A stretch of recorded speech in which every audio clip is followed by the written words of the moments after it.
Hi,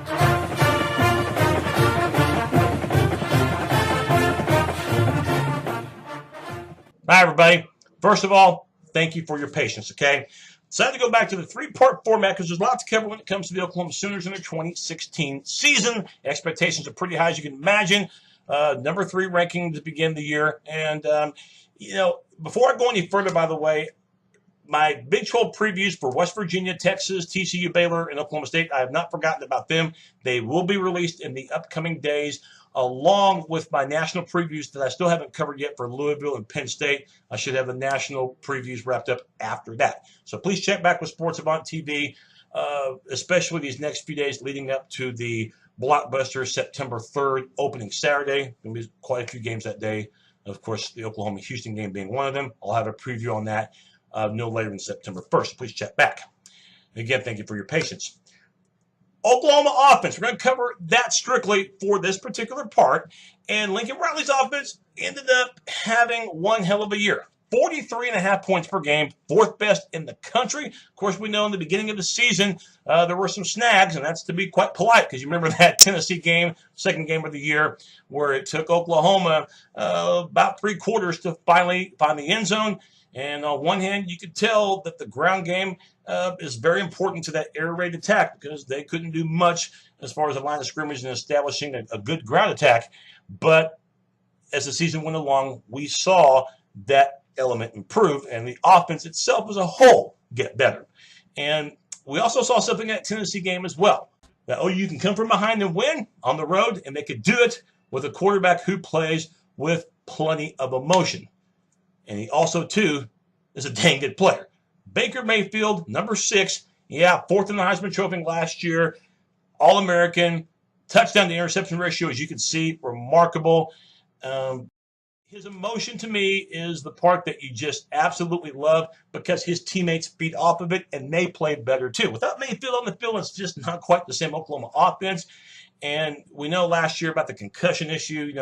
T.C.U. had to sit out in the second half of that game, even though he really wanted to play.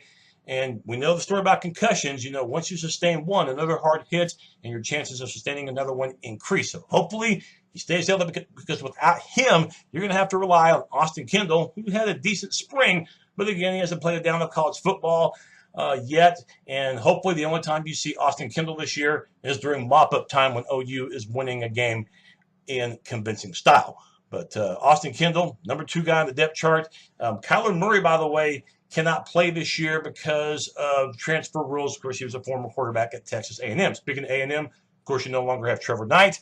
And Cody Thomas quit football so that he can fully concentrate on baseball. So there's a quarterback situation again. Baker Mayfield, one to watch this year, and no doubt the team leader for that offense. Now looking at the ground attack for the Sooners, and when the ground attack was stymied, OU couldn't win. Couldn't beat Texas and couldn't beat Clemson and was lucky to get out with a W against Tennessee. The ground game was clicking. The air raid attack was clicking. And you saw an Oklahoma offense that was virtually unstoppable. Samaje Perine, what a heck of a career he's had. His number's not quite as big as his freshman year, but remember, the Sooner offense as a whole, offensive line, the offense in general, could not get the ground game established until later on. So that's why he didn't have as many yards rushing as he did in 2014, but still a good 2015 with well over 1,300 yards on the ground and 16 TDs. Of course, the ankle last year gave him fits, so hopefully he's healthy throughout the whole season, ready to go. And one would have to wonder, will this be his last year? Remember, he's a junior. He can go to the NFL if he wants next year. And same with Joe Mixon. Joe Mixon has the capabilities as well, as we saw him run the ball last year and also, too, be an effective pass catcher for Baker Mayfield. Mixon's just a sophomore, but remember, was suspended in year number 1.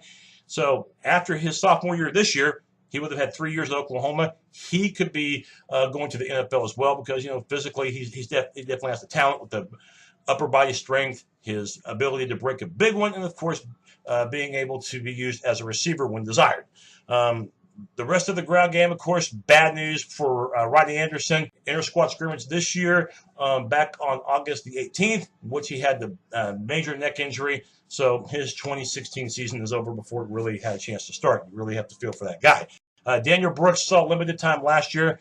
his playing time should go up a little bit. And Abdul Adams, the Washington, D.C. product, may not redshirt this year. He might be used right away. Heard a lot of good things about him.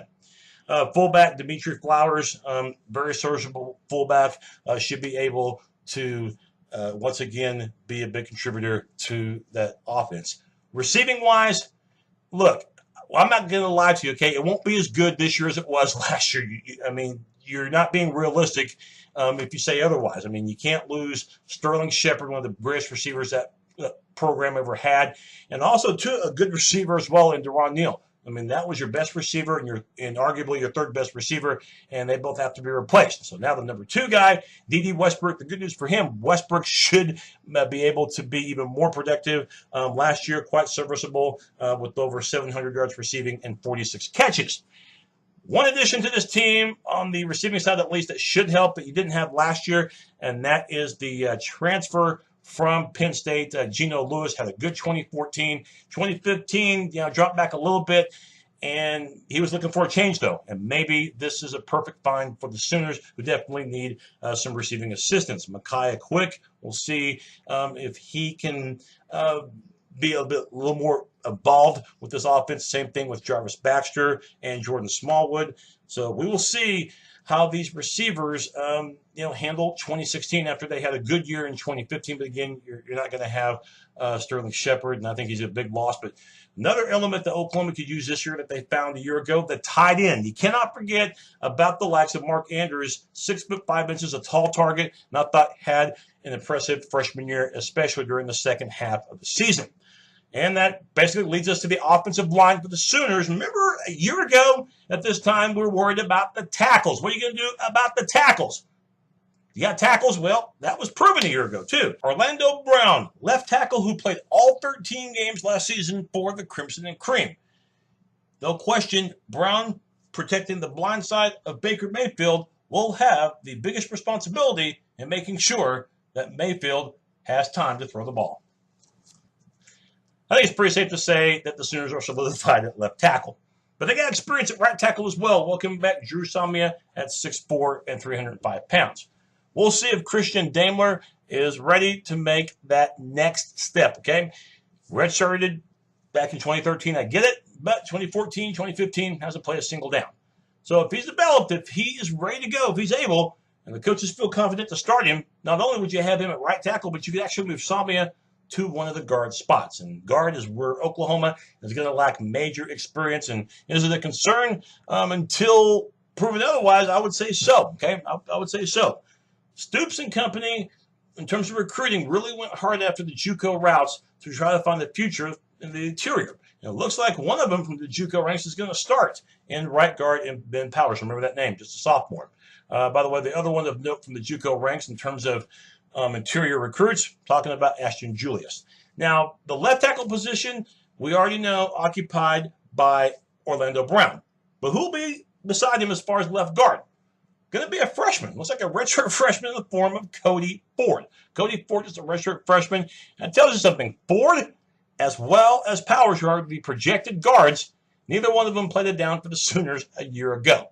So makes you do this, all right? Makes you cross your fingers. So you got to be able to run the ball. I can't say it enough. It might be the air raid attack, but without a solid running game, especially in the trenches, air raid attack is not the same, and you're limiting yourself. We mentioned Casatati, no longer there. He was an all Big 12 guard. Well, you don't have Tyler Darlington either, another all Big 12 lineman who played center. So Jonathan Alvarez, who is an incumbent starter because he played guard last season, they're going to move him to the center spot where the coaches feel he will be the most compatible considering OU's interior situation. So tackles I feel good about. Tight end with Andrews, feel very good about. The interior center position, I think Alvarez will get acclimated to just fine. But the guards, until I see it for myself, right now it is an area of skepticism, okay? Just because of the lack of experience. Got to be able to run, like I said, for that air raid attack to be at its best. Oklahoma, ranked third to start the season according to both major polls. And I think Mayfield's going to have one heck of a year. Look for that ground game.